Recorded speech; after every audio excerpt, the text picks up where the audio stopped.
Some of you want to respond to this. Name persons who meant much to you, who were leaders and or servers. Now usually when we do this, we just sort of say pastors or Sunday school teachers. I'm asking for names.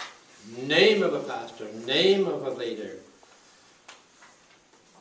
and name of somebody that meant much to you in your own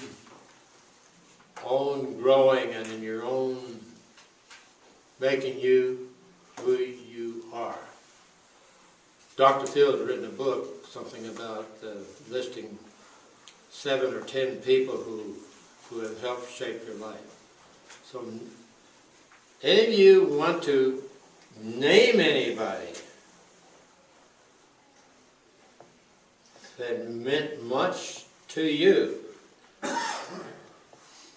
Don't just say a teacher. Say who they were. If you can, say their name. I can. Reverend Vern Livengood for you and me both.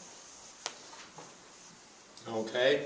I know Vern Livengood. He helped guide me into the ministry. You know, a young fellow that's in our church now, I've noticed his last name is Rimph, who often sings.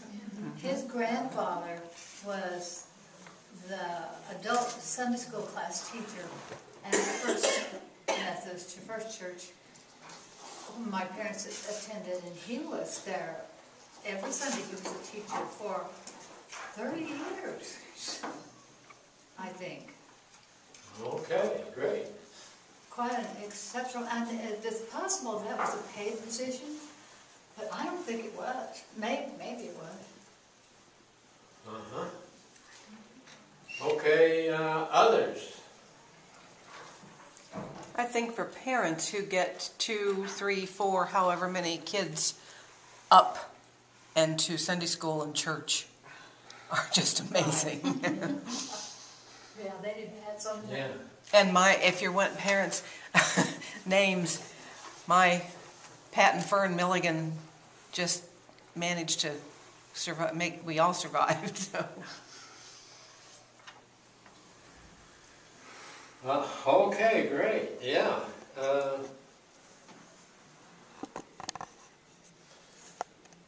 Well, I guess I could name Vern Livengood along with Sue. We were at the same church growing up. And, yeah.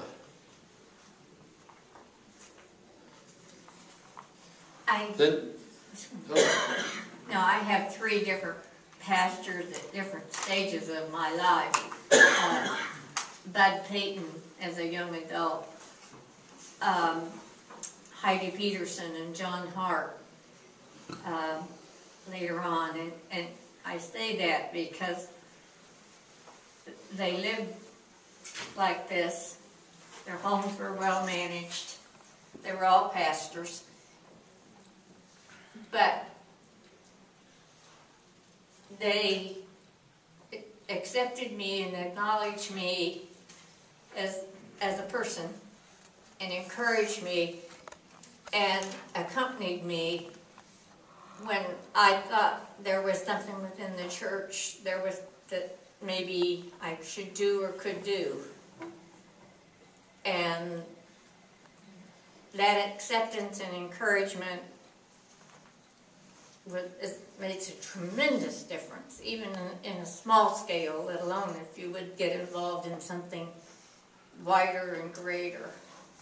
That the accompaniment in my growth as a Christian, not just passing, but being there. Yeah. Both are 2 very important words, being there. Sue. I was just going to back to David, our son-in-law. David is hard of hearing, and he teaches high school kids who also are hard of hearing. And a young man told me one of his students was that the first day he went on there was written on the board, can't.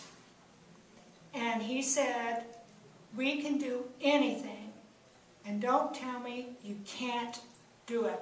So this one boy raised his hand, he said, well, I cannot do it. And he said, wrong, you can. And this young man told me, if he hadn't told him that, he said, I don't know where I would be. Yeah, right. Okay, Bob, let me name one that you probably know. huh? Bishop Bruce Blake. Bishop Rupert, you don't mean Bruce, do you? Bruce? Wonderful man. The reason why I'm reacting that way, Don, is I've known Bruce for years. I look upon him as a contemporary. We entered the ministry approximately at the same time, and I still see him at things. And I think of him as a friend, as a colleague, and not anything against him at all, except jealousy on my part.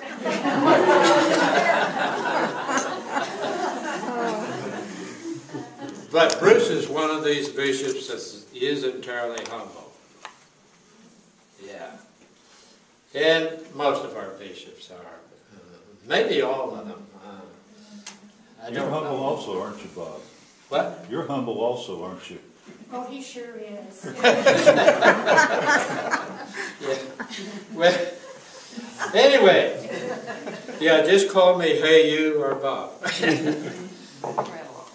Anyway, the question is, and we're getting close to the end here, why should you care to keep a good reputation, either in a leadership role or in a serving role? Why should you care? And the author says, the reputation you show is not just your reputation, but you're also showing the reputation of Christ. If you have a lousy reputation and trying to put yourself forward as a Christian, then people are going to say, hey, Jesus Christ is the same way. So keep that in mind. The reputation that you show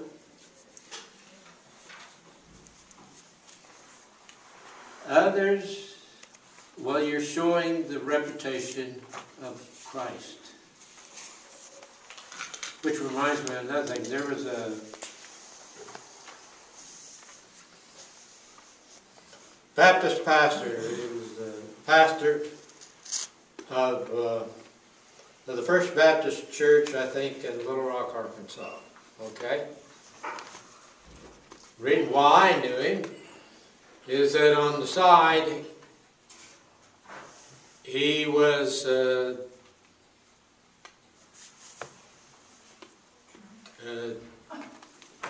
Air National Guard Division chaplain.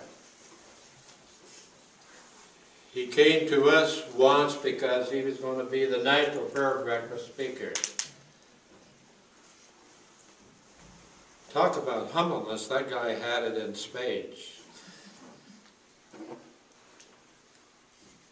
But he gave some advice and counsel to us as chaplains on how to treat people that you can't quite get along with, and if you're really honest about yourself, you just find it very hard to like.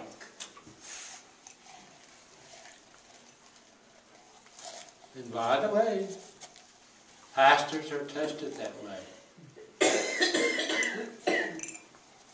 You know, we're supposed to be nicey nice to everybody, yet we're human beings too, and sometimes there's just people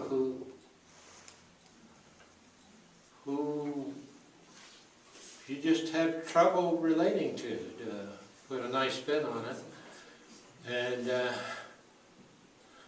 And he said, whenever I'm having a deal with somebody, I'm finding it hard to like. I just pretend that I see Christ standing behind that person, with Christ putting his hand on the shoulder of that person, and Christ is telling you this is the person that I died for. And I found that to be hopeful, but I'm still working on it. And Sue is having problems back there liking me because I'm tending to go overboard. No, I'm kidding. Bob, you ought to try being the pastor's wife. What? You ought to try being the pastor's wife. Amen to Pastor Flowers. Yeah. Okay.